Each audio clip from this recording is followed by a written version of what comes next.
Hey, what's going on guys? This is Taco here for ApolloGaming, and this is the first video in my new series which will be airing every Monday called Random Games and Stuff with Taco. And I'm just going to be showing you guys a random game every Monday just to kind of mix things up a bit on the channel, because there's a lot of Call of Duty, a lot of Minecraft, that sort of stuff. So I thought, you know what, it might be nice to give the viewers something different to watch every Monday, you know. Come home from a hard day at work or school or whatever you do.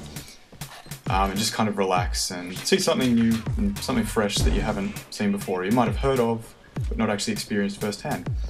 And to kick the series off, I thought it might be nice to play some Bioshock 2 multiplayer.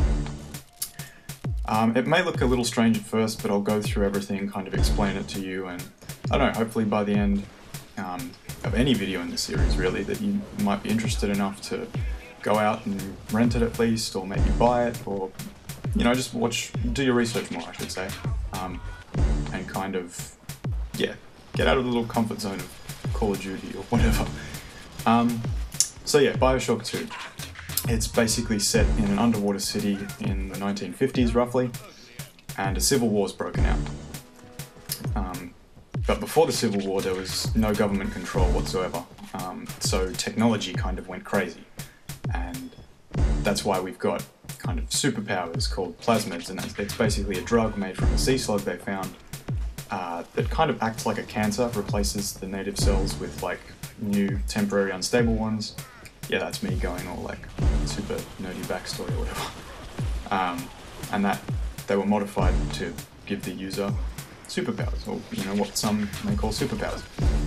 So you can see I've got the incinerate one on there, which basically sets people on fire, or anything on fire really.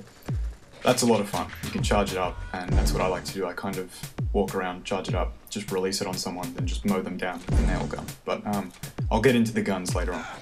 So yeah, plasmids. There's the basics. Electrobolt shoots electricity, and you've got incinerate, as I was explaining. You've got winter blast, which freezes enemies, and then you can kind of shatter them. They become a lot more vulnerable because they're frozen, moving really slowly. But the downside to that is you shatter them, then you can't research their body for a damage bonus. And that's something I'll just quickly explain now, is all players have a camera on them, and when they kill someone, as long as they haven't been shattered, you can go up and research the body, which you'll see me do a couple of times. And that basically grants you, oh, here we are, that grants you a damage bonus against that person.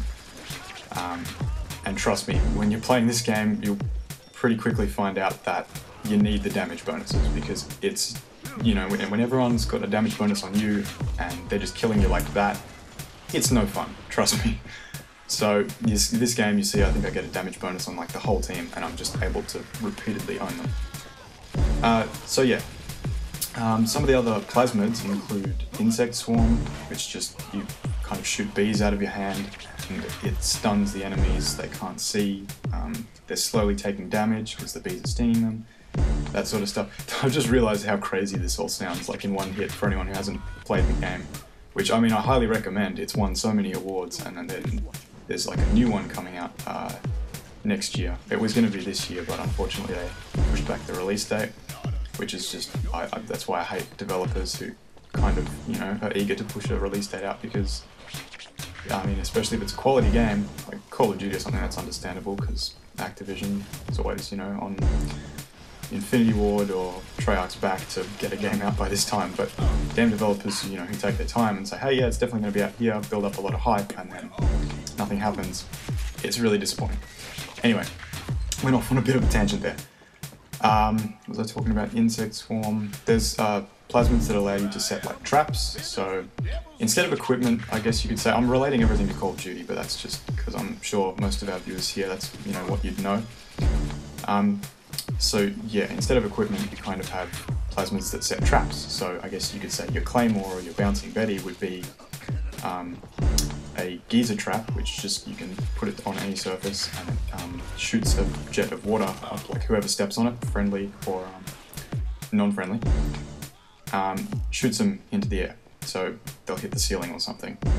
And if that doesn't kill them, you can actually electrify that with Electrobolt, the plasmid I was telling you about earlier, and then it electrocutes them, plus they're standing in the water, the geyser trap, plus they hit their head on the ceiling. So it causes some damage, and then that's a bit of a cheap shot, I guess you could say. People put it in doorways and stuff, it's very hard to avoid. And it's basically a guaranteed kill for anyone who steps on it. And it's kind of annoying when you get people kind of camping back with, you know, protected by this like row, I guess you could say, of geyser traps and stuff. What else have we got? There's Houdini, which is the one you can see I've got on now. And that basically turns you invisible for as long as you've got Eve, which is the blue bar across the top. You can see it's training now. And this one I absolutely love. This is one of my favorites because you can just drop in on like a bunch of guys, just completely unaware that you're there, and then just mow them down with like the gun I'm using now, the nail gun. So yeah, I'll get onto the guns while I still have some time left. There's your basics, just machine gun, shotgun, pistol, that sort of stuff. There's no secondaries or primaries or anything, it's just you select 2 guns and that's that. And then there's kind of unique guns, so you've got your the nail gun, for instance, that I'm using now. Just it does a lot of damage, it has quite a big clip, but the downside is it takes a little while to start up. So you can see me revving it throughout the thing just to kind of, you know, give me as much advantage as I can over enemies. We've got the elephant rifle, I don't actually use, but that just shoots high-powered slugs at the enemy and just messes shit up, basically. Then there's just grenade launchers. There's a crossbow as well, that's a lot of fun, but I find it's a bit too laggy because the game's kind of old. I think it came out at the start of 2010, and so a lot of the games you get into now kind of laggy, just a bit disappointing, but that's alright. And then you got your perks and stuff, pretty basic. I'm using one now that allows me to research 3 times faster, it's always handy. There's ones like Martyrdom, that your body explodes after you die. That's annoying and it's a bit cheap, but you know. Anyway, I kind of rushed through that. But that was the first episode of the series. And yeah, I hope you enjoyed it. If you did, feel free to leave a like, or if you didn't, leave a dislike and just kind of leave feedback. This is my first commentary, so be nice guys, please. And yeah, there's going to be more every Monday.